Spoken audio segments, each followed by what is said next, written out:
अंबिया के वाक़यात बच्चों के लिए पार्ट सैयदना हूद अलैहिस्सलाम का वाक़या बच्चों के लिए। नूह के बाद अल्लाह ने नूह की नस्ल में बरकत दी। वे ज़मीन में फैल गए। उन्हीं में एक उम्मत थी जिसे आद कहा जाता था। अल्लाह ने आद की हर चीज़ में बरकत दी थी। उनके ऊँट और भेड़ बकरियों से घाटियाँ भर गई थी। उनके घोड़ों से मैदान पटे पड़े थे और आद की औलाद से घर भर गया था। जब आद के ऊँट और उनकी भेड़ बकरियां चरागाह की तरफ निकलते तो उनके लिए बड़ा खूबसूरत दृश्य होता, और जब बच्चे सुबह में खेलने के लिए निकलते तो भी बड़ा खूबसूरत मंजर होता। आद की ज़मीन खूब हरी भरी रहती थी और उसमें बहुत से बाग और चश्मे भी थे। आद का कुफ्र, लेकिन आद ने इतनी बहुत सी नेमतें पाने पर भी अल्लाह का शुक्रवार अदा नहीं किया। आद उस तूफान के वाक़या को भूल गए जिसे उन्होंने अपने बाप दादा से सुना था। उन्होंने उसके निशान ज़मीन पर देखा था। वह भूल गए कि अल्लाह ने नूह की उम्मत पर कैसा तूफान भेजा था। वह मूर्ति पूजा करने लगे जैसे कि इससे पहले नूह अलैहिस्सलाम की कौम मूर्ति पूजा करती थी। वह अपने हाथों से पत्थरों की मूर्तियां तराशते, फिर उसको सजदा करते, उसकी पूजा करते, उससे अपनी ज़रूरत तलब करते, उसे पुकारते और उसके लिए जानवर ज़बह करते थे। यह पूरी तरह नूह अलैहिस्सलाम की कौम के पीछे चल पड़े थे। उनकी नाफरमानियां उन्हें मूर्ति पूजा से नहीं रोकती थीं और उनकी नाफरमानियां उन्हें हिदायत पर नहीं आने देती थीं। वह दुनिया के लिहाज से अक्लमंद थे लेकिन दीन के मामले में बड़े बेवकूफ़ लोग थे। आद का जुल्म, आद की ताकत ही उनके और लोगों के लिए मुसीबत बन गई, क्योंकि वे न अल्लाह पर ईमान रखते थे और न आखिरत पर ईमान रखते थे। फिर उन्हें जुल्म से कौन रोकता और वे सरकशी से कैसे रोकते?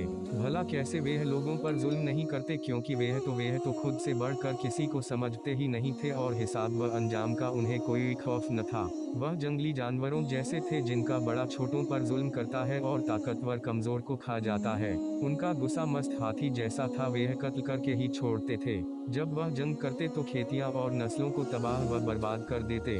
जब किसी बस्ती में दाखिल होते तो फसाद फैलाते और सम्मानित लोगों और उनके घर वालों का अपमान करते। कमजोर लोग उनकी बदतमीजियों से डरते और उनके जुल्म से भागते थे।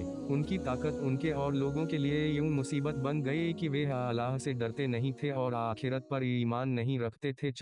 आद के महल, आद के पास सिवाय खाने पीने और खेल तमाशा करने के कोई काम नहीं था। उनमें से कुछ लोग दूसरों पर घमंड करते थे, बुलंद महल बनाते और बड़े बड़े घर तामीर करते थे।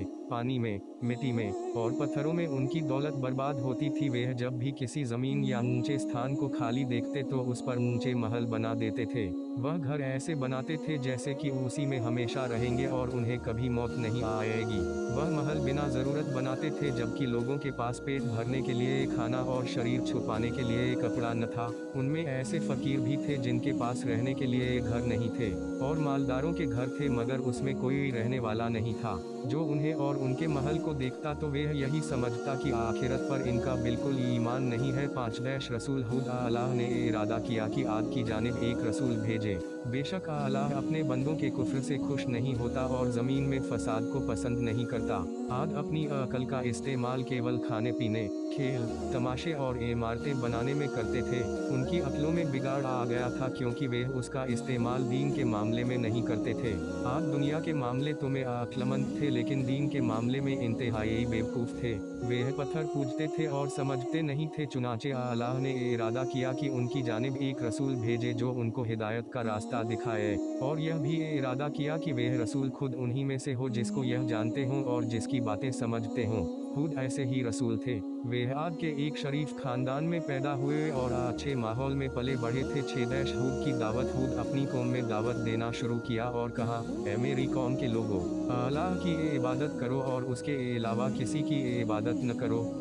हूद ने कहा, तुम कैसे पत्थरों की इबादत करते हो और उसकी इबादत नहीं करते जिसने तुमको पैदा किया है। मेरी कौम के लोगों, यही पत्थर जिसे तुमने कल तराशा था, कैसे तुम आज उसकी इबादत करने लगे? बेशक अल्लाह ने तुम्हें पैदा किया है, तुमको रिज्क दिया और तुम्हारे माल, औलाद, खेती और नस्ल में बरकत दी। तुम्हें नूह के बाद ज़मीन पर खलीफा, वारिस बनाया और तुम्हें जिस्म के लिहाज से भी बेहतर बनाया है।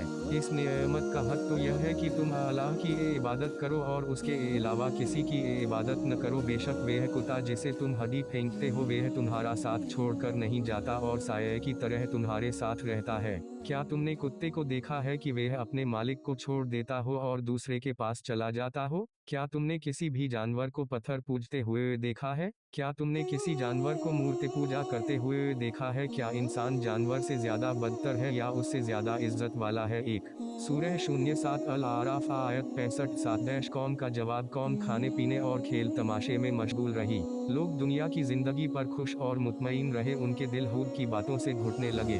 वह एक दूसरे से कहते कि हूद आखिर कहता क्या है, वह चाहता क्या है, हमें उसकी बात समझ में नहीं आती। उन्होंने कहा यह बेवकूफ़ है या फिर पागल है। फिर जब हूद ने उनको दूसरी बार दावत दी, उनकी कौम के सरदारों ने कहा तुम तो हमें बेवकूफ़ नजर आते हो और हम तो तुम्हें झूठा समझते हैं। हूद ने कहा ऐ मेरी कौम के लोगों, मैं बेवकूफ़ नहीं हूँ। मैं तो तमाम संसार के स्वामी अल्लाह का भेजा हुआ रसूल हूँ। मैं तो तुम्हें अपने रब का पैगाम पहुँचाने वाला हूँ और तुम्हारा ऐसा खैरख्वाह हूँ जिस पर भरोसा किया जा सकता है। दो सूरह 07 अल आराफ आयत 66 से 68 8 हूद की हिकमत। हूद बराबर अपनी कौम को नसीहत करते रहे और उनको हिकमत और नरमी से दावत देते रहे। हूद ने कहा ऐ मेरी कौम के लोगों, अभी कल तक मैं तुम्हारा भाई और तुम्हारा दोस्त था, क्या तुम मुझे पहचानते नहीं हो? ऐ मेरे भाइयों, तुम मुझसे डरते क्यों हो और भागते क्यों हो? मैं तुम्हारे माल में कुछ भी कम नहीं करूँगा। ऐ मेरी कौम, मैं तुमसे कोई माल नहीं मांगता, मेरा अज्र तो अल्लाह के ज़िम्मे है। 3 ऐ मेरी कौम के लोगों, तुम्हें किस चीज़ का डर कि अगर तुम अल्लाह पर ईमान लाओगे, कसम अल्लाह की जब तुम ईमान लाओगे तो तुम्हारी दौलत में कोई कमी नहीं होगी, बल्कि अल्लाह तुम्हारे रिज्क में बरकत देगा और तुम्हारी ताकत में इजाफा करेगा। ऐ मेरी कौम के लोगों, क्या मेरी रिसालत पर तुम्हें हैरत है? बेशक अल्लाह एक एक व्यक्ति से बात नहीं करता, बल्कि अल्लाह प्रत्येक व्यक्ति को डायरेक्ट संबोधित नहीं करता। वह तो कहता है इस तरह हो जा, इस तरह हो जा। बेशक अल्लाह हर कौम में उन्हीं में एक व्यक्ति को रसूल बनाकर भेजता रहा जो उनसे बातें करता था और उनको नसीहत करता था। और मुझे तुम्हारी तरफ रसूल बनाकर भेजा है कि मैं तुमसे बातें करूं और तुम्हें नसीहत करूं। क्या तुम्हें इस बात पर तजुब है कि तुम्हारे पास खुद तुम्हारी अपनी कौम के एक आदमी के जरिए से तुम्हारे रब की याद दहानी आई ताकि तुम्हें खबरदार करे? 3 सूरह 11 हूद 29 4 सूरह 07 अल आराफ आयत 63 9 हूद का ईमान आद के पास जवाब नहीं था और जब उन्हें मालूम ही नहीं था तो वे हूद का जवाब भला कैसे देते। आखिर उन्होंने थक हार कर कहा तुम पर हमारे माबूद गुस्सा हैं, जल्द ही तेरी अकल को कोई बीमारी लगेगी और तुमको माबूदों का वबाल पड़कर रहेगा। हूद ने कहा यह मूर्तियां पत्थर की है जो न किसी को लाभ पहुंचाती है न नुकसान। यह पत्थर की मूर्तियां न तो बात करती हैं न सुनती हैं। न यह मूर्तियां अच्छे और बुरे की मालिक हैं, न किसी फायदे और नुकसान पर इनका कोई इख्तियार है। और तुम भी किसी अच्छाई और बुराई के मालिक नहीं हो और न तुम मुझे कोई फायदा और नुकसान पहुंचा सकते हो। मैं तुम्हारे माबूदों को मानने वाला नहीं और न मुझे उनसे कोई डर है, बल्कि जो शिर्क तुम करते हो मेरा इससे कोई तल्लुक नहीं। 5 और मैं तुमसे भी नहीं डरता, तुम सभी इकट्ठे होकर चाल चलो, मैंने तो अल्लाह पर भरोसा किया है जो मेरा रब भी है और तुम्हारा रब भी। 6 हर वस्तु उसके हाथ के नीचे है, कोई पत्ता भी उसकी इच्छा के बगैर नहीं गिरता। 5 सूरह 11 हूद 54 6 सूरह 11 हूद 55 56 10 आद की दुश्मनी। आद ने सब कुछ सुना लेकिन ईमान नहीं लाए। उन पर हूद की नसीहतें बेकार गईं और हूद की हिकमत से भरी बातों का कोई प्रभाव न पड़ा। उन्होंने कहा ए हूद, तुम्हारे पास क्या दलील और क्या सबूत है? ए हूद, हम तेरी इस नई बात की वजह से अपने पुराने माबूदों को नहीं छोड़ेंगे। क्या हम एक आदमी के कहने पर उन माबूदों को छोड़ दें जिनकी इबादत हमारे बाप दादा करते थे? कभी नहीं, ऐसा कभी नहीं हो सकता। ए हूद, तुम हमारे माबूदों को नहीं मानते और उनसे नहीं डरते तो हम भी तुम्हारे माबूद पर ईमान नहीं लाते, उसके अजाब से नहीं डरते। हम तुमसे अजाब के बारे में बहुत सुन चुके हैं। ए हूद, कहाँ है वह अजाब और वह कब आएगा? हूद ने कहा उसका इल्म तो केवल अल्लाह के पास है, मैं तो बस खुला हुआ डराने वाला हूँ। 7 आद ने कहा हम उस अजाब का इंतजार करते हैं और हमें इस बात का शौक है हम उसको ज़रूर देखें। हूद को उनकी इस ढिठाई पर तजुब और उनकी बेवकूफ़ी पर बहुत अफसोस भी हुआ। 7 सूरह 67 अल मुल्क 26 11 अजाब। आद प्रतिदिन बारिश का इंतज़ार करते थे वे आसमान की तरफ देखते, उन्हें बादल का कोई टुकड़ा नजर नहीं आता। उन्हें बारिश की सख्त जरूरत थी, वह बारिश के बहुत ख्वाहिशमंद थे। एक दिन उन्हें बादल नजर आ गया जो उनकी तरफ आ रहा था। यह देखकर वे बहुत प्रसन्न हुए। वह शोर मचाने लगे, यह बारिश का बादल है, यह बारिश का बादल है। लोग खुशी से नाचने लगे।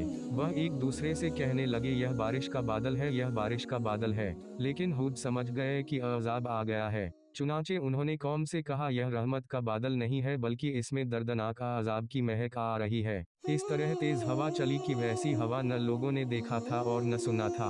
आंधी आई, उसने दरख्तों को उखाड़ फेंका, घर गिरने लगे, जानवरों को उठाया और उन्हें बहुत दूर फेंक दिया। रेगिस्तान की रेत उड़ने लगी और दुनिया में हर तरफ अंधेरा छा गया कि इंसान को कुछ दिखाई ही न देता था।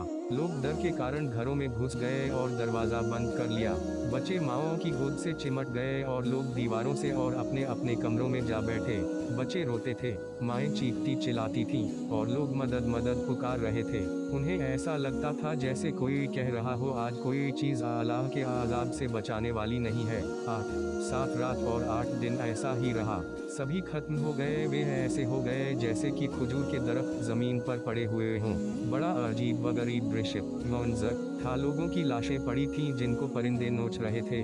गिरे पड़े घर थे जिन पर उल्लुओं का बसेरा था। हूद और ईमान वाले अपने ईमान के कारण बच गए और आद अपने कुफ्र और दुश्मनी के कारण तबाह हुए। आद ने अपने रब का इनकार किया। सुनो, दूर फेंक दिए गए आद यानी हूद की कौम के लोग। 9-8 सूरह 11 हूद आयत 43-9 सूरह 11 हूद आयत 60 मुसन्निफ सैयद अबुल हसन नदवी रहमतुल्लाहि अलैहिस्सलाम।